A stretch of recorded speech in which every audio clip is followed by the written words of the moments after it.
ñoo si des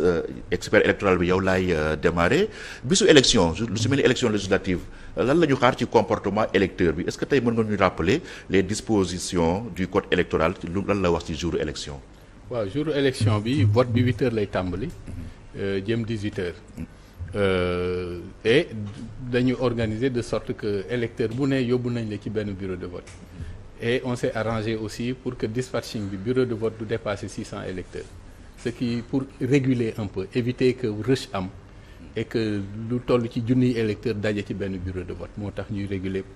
plafond bi 600 la. bu ñu demee nag ba séddalee centre de vote bi ba lu toll ci ay 20 30 40 50 des ci kooku dañ koy yóbbu ci bureau de vote bi mujj.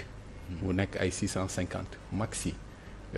loolu benn la beneen bi mooy disposition yëpp dañ koy jël état bi. pour que électeur bi am l'information qu'il faut bu yegsee rek ci centre de vote am. waaw coow li mel noonu amoon na ci présidentielle bi ca Kër Massar. ca pëccëxoo bi. waaw pëccëxoo bu metti est-ce que corrigé nañ ko entre temps. waaw jàpp naa ni corrigé nañ ko. pëccëxoo bi li koy indi woon mooy département bu bees bi. et amuñu woon temps wu refaire la carte électorale comme il faut waaye pëccëxoo boobu saafara nañu ko bu loolu weesoo bureau bu nekk am nga président am secrétaire am assesseur. Matériel yëpp nekk fa pour que électeur bu ñëwee rek mën a voter ñetteel bi mooy force de sécurité yi ñu essentiel ci vote bi parce que ñooy faciliter un peu les mouvements et cetera entrées yi sorties yi dans les centres de vote et cetera te amuñu droit dugg ci bureau de vote kenn rek mooy assurer police bureau de vote bi c'est le président du bureau de vote lu dul dafa woo force de sécurité pour mu dugg sinon yoon mayu leen ñu dugg ci bureau de vote. donc yooyu yëpp am na ci organisation bi voilà je ne sais pas bu dee am nga yu spécifique aussi. waaw am naa question kay. waaw mooy 41 listes la ñu am. waaw amoon nañu jurisprudence su 2017. xam ne on avait 47 listes. tout à fait ba conseil constitutionnel permettre électeur bi mu ñëw rek jël juróomi bulletin. à voter loolu dañ ko conserver ba léegi. ba léegi loolu moom mi ngi ci article bi sax. ci tàmbali ba newoon naa mais lii alinéa bi dañ ko war a dindi. ndaxte léegi parrainage mi ngi fi di ñu régler problème boobu waaye avec le recul dama ne ñii kat waxoon nañ dëgg li taxoon ñu bàyyi ko fi parce que dañoo fagandiku parce que lii am tey bu ñu te parrainage amul bu ñu ko dindi woon ci suñu code électoral pëccëxoo dina amaat ren donc électeur bi am na droit jël 5 dañ ko may mu jël 5 dégg nga wax bi waaw dañ ko may mu jël 5 nuance la bu ko neexee mu jël yëpp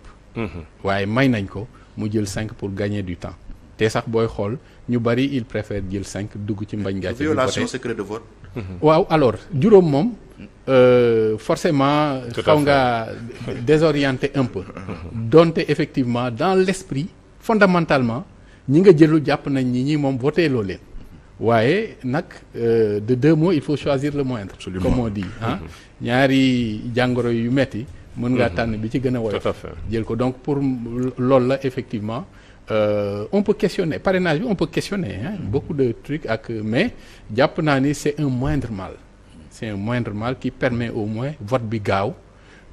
pour que avant 18 heures ñu voter maintenant bu 18 heures jotee ñaari approche la ñuy am pour tëj bureau pour tëj élection pour tëj scrutin bi soit force de sécurité bi ci centre de vote bi bu 18 heures jotee rek day tëj buntu bi ñi nekk ci biir ñooy voter amatul dugg amatul génn ñi jote yegg si daal moom mën nañoo voter président de bureau de vote bi bu ko neexee tamit bu 18 heures jotee mu jël mu poster benn scrutateur par exemple nit ni ko demal ca rang ba taxaw ci ki mujj ku tegu ci yow rek dootul voter parce que il faut que vote bi taxaw am na nag possibilité proroger le vote yenn saa yi am na ñoo xam ni sama mbugg classe gi c'est les partisans du dernier moment xaar ba 18 heures jot téeméer daw see duggandoo ça veut dire que à 18 heures mënuñoo terminer vote bi bu ko defee boobu da ngay yëgal le préfet mu defal la mu valider la proroger le vote defal la benn këyit boo xam ne bi may na vote bi continuer ba keroog vote bi di jeex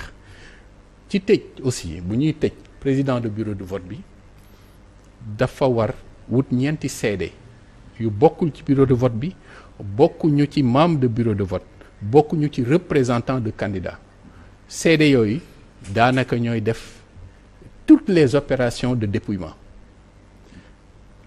membres de bureau yi dootuñu ci dugg lu dul toog di bind ak di xool régularité bi moom la ñuy wax les scrutateurs. code ba lee njëkk ñaari scrutateurs lañ doon am bii dañ ko yokk ñeenti scrutateurs au hasard la ko président de bureau de vote bi di jëlee identifier 4 citoyens dans les enceintes du centre de vote ñu dugg ñoom jàppale leen ci organisation bi loolu day bokk ci d'abord le principe d'indépendance d'abord et de transparence parce que ñu bokkul ci kenn xamu leen par au hasard ñu jël leen ñu dugg jàppale ci opération de vote yi ñoom ay seede lañ ci nu vote bi ni ñuy dépouiller ba jusqu'à la fin kenn ki mooy génne ñoom ñooy tijj urne bi teg kenn ki génne enveloppe keneen ki lire keneen ki ranger keneen ki bind ci tableau bi nga xam ne donc procédure la boo xam ne yii dafa baax ñu koy wax parce que. ñooñu nu ñu leen di tànnee. au hasard. au hasard. Le président du bureau de vote sort dans le centre tànn ñeenti nit au hasard à tout hasard donc loolu day travailler à rassurer même l'électeur sur le fait que kat il y a d'autres qui veillent